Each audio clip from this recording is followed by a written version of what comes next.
Assault City was made by Sanritsu Denki and was released in 1990.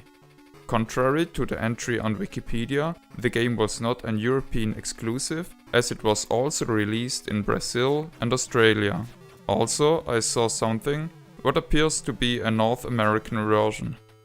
The game takes place in a world which uses robots for many tasks, as for example dangerous labor. At some point, the central control system revolts and causes the robots to turn against the humans. They occupy strategic important facilities and kill humans. The player plays Joe, a member of the resistance group which was formed of surviving humans. Someday, a wounded man appears and gives Joe a mysterious gun. Joe then goes on his way to find out more about the gun. While doing so, he learns about the central control system which caused the situation and decides to stop the revolt by destroying a central power plant. It is worth mentioning that the story in the manual diverges quite a bit from the story told in the game. Before the main game begins, the player must complete a shooting practice minigame. A maximum of 20 points can be achieved. The aim is to hit plates showing the picture of a robot, while ignoring plates showing a human during a limited amount of time with a limited stock of ammunition. The difficulty of the game is then adjusted depending on how well the player did. The gun can be upgraded by shooting red pellets. Red or yellow pellets appear when the player shoots blue elliptically shaped allied robots. The yellow pellets restore 4 parts of the life bar.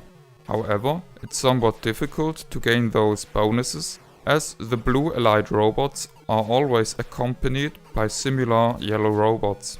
When the player shoots one of those, several penalties take place. Sometimes the blue allied robots act as screen clearing weapons instead of providing pellets upon being shot.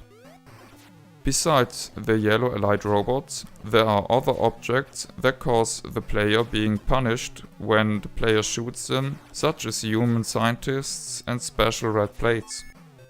Depending on the upgrade state of the weapon, the gun has a full automatic fire option. Using this option will cause the weapon to heat up. The temperature of the gun is monitored in the upper right corner of the screen. The weapon will switch to semi-automatic mode when it's too hot. The power-ups are lost when the player dies. The game features unlimited continues, which I strongly appreciate in any light gun game. However, at some occasions, the allied helper robots seem to stop appearing after the player uses continues. There are 6 levels, which are all concluded with a boss fight. The levels are a junkyard,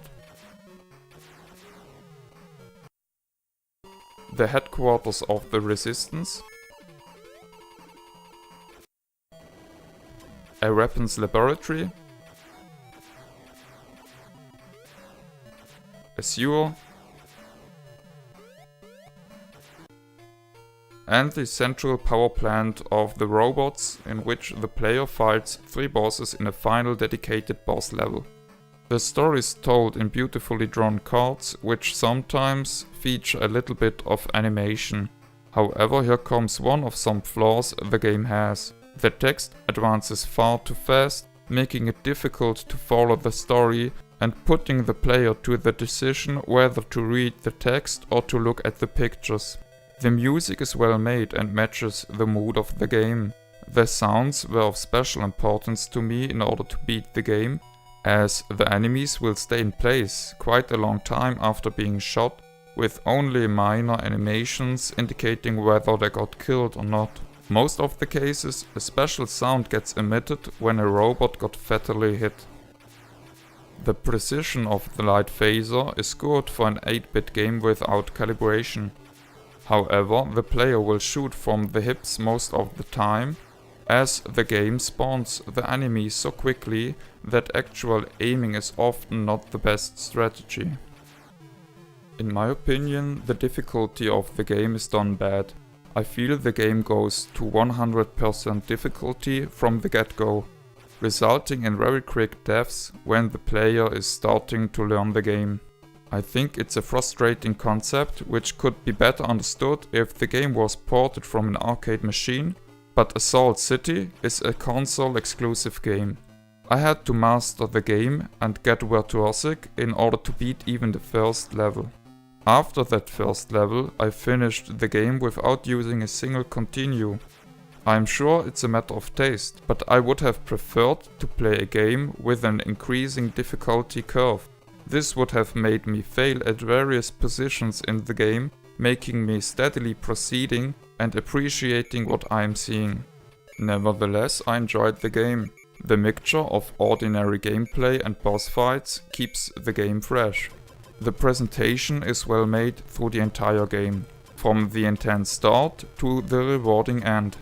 My recommendations for beating the game is to shoot only once to ordinary enemies and to assume that most enemies will leave off the screen after they did hit the player. The game came in two versions, a light gun supporting version which does not support controllers and vice versa. The versions can be distinguished by a message on the upper right corner of the front face of the box. Speaking thereof, it is pretty drawn and goes well with the artwork inside the game. Sadly, I just can recommend this game to fans of the genre, as the light gun version is expensive. It is the most expensive Master System light gun game I am currently aware of. I assume the quotient of enjoyment versus price will be low for casual players. This is the end of the review. My name is Ben. I thank you for viewing. My acknowledgement goes to Simon Wiss, who donated the Sega Master System 2 on which I played and recorded the game.